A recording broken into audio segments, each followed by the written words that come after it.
আজকে আপনাদের সাথে এমন একটি ভর্তার রেসিপি শেয়ার করব যেটা বানিয়ে খাওয়ার পর ধন্যবাদ দেওয়ার জন্য আমাকে খুঁজবেন। বাসায় নিশ্চয়ই পটল এবং আলু আছে, তাহলে ঝটপট করে এই ভর্তাটা তৈরি করে নিন এবং তৃপ্তি করে 2 প্লেট ভাত খেয়ে ফেলুন।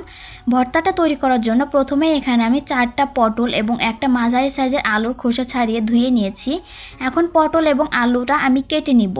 পটলের সাইডের অংশটা এভাবে করে কেটে ফেলে দিয়ে এরপর পটলগুলো আমি এইভাবে করে পাতলা পাতলা করে কেটে নিব।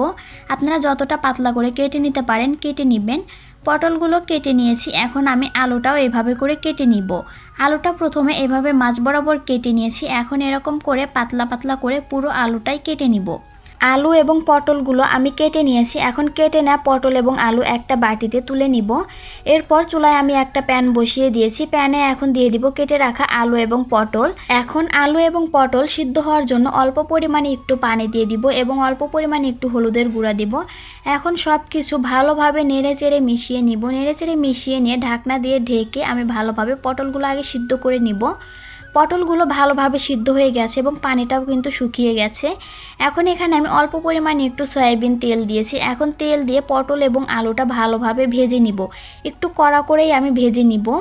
পটল এবং আলু ভাজা হয়ে গেছে, দেখতেই পাচ্ছেন আমি কীরকম করে ভেজে নিয়েছি। এখন ভেজে নেওয়া পটল আলুগুলো আমি একটা বাটিতে তুলে নিব।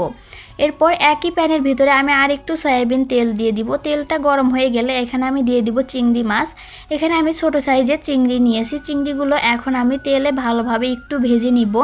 চিংড়িগুলো একটু ভেজে নেওয়ার পর এখানে দিয়ে দিব পেঁয়াজ কুচি এবং রসুন কুচি। এখন পেঁয়াজ এবং রসুন কুচিটা চিংড়ি মাছের সাথে ভালোভাবে ভেজে নিব।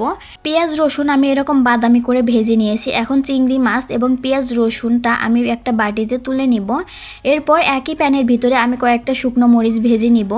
শুকনো মরিচগুলো আমি ভেজে নিয়েছি, এখন আমি ভর্তা করে নিব। আমি আজকের ভর্তাটা শিলপাটাই করে নিব। প্রথমে শুকনো মরিচ একটু লবণ দিয়ে আগে ভালোভাবে বেটে নিব। এরপর এখানে আমি দিয়ে দিব পেঁয়াজ রসুন এবং চিংড়ি মাছ।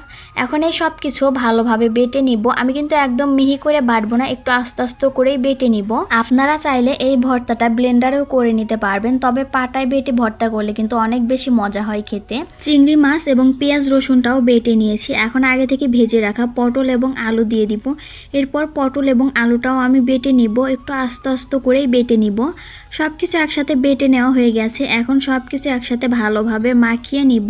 সব শেষে এখানে আমি দিয়ে দিব পেঁয়াজ কুচি এবং একটু সরিষার তেল। সরিষার তেল ছাড়া তো ভর্তা অসম্পূর্ণ। এখন আবারও সব কিছু একসাথে ভালোভাবে মাখিয়ে নিব। আপনারা চাইলে এখানে ধনেপাতাও দিতে পারেন, তবে আমার কাছে এরকম খেতেই ভালো লাগে। ধনেপাতার ফ্লেভারটা আমার কাছে বেশি একটা ভালো লাগে না, তাই আমি দেই। আমার ভর্তা করা কমপ্লিট। ভর্তাটা দেখতে কিন্তু অনেক বেশি লোভনীয় লাগছে। এখন আমি পাটার উপরে গরম গরম ভর্তা দিয়ে ভাত মেখে খাবো। কে কে এইভাবে করে পাটা মোছা ভাত খেতে পছন্দ করেন? আমার কাছে তো এইভাবে করে ভাত মেখে খেতে অনেক বেশি ভালো লাগে। আপনাদের কাছে ভালো লাগে কিনা অবশ্যই কমেন্ট করে জানাবেন। ভর্তাটা যে এত বেশি মজা হয়েছিল, আমি তো ভর্তা করার পরই 1 প্লেট ভাত তৃপ্তি করে খেয়ে নিয়েছিলাম। এর আগে তো আমি পটলের ভর্তা অনেক খেয়েছি, কিন্তু বিশ্বাস করেন এত মজার ভর্তা আমি কখনো খাইনি। আপনারা বাসায় একবার হলেও এই ভর্তাটা তৈরি করে খাবেন, খাওয়ার পরেই বুঝতে পারবেন যে কতটা বেশি মজার হয়। এই রেসিপিতে একবার ভর্তা বানিয়ে খেলে আপনারা অবশ্যই ধন্যবাদ দেওয়ার জন্য আমাকে খুঁজবেন। আমার আজকের এই ভর্তার রেসিপি আপনাদের কাছে ভালো লাগলে লাইক কমেন্ট শেয়ার করে দিবেন।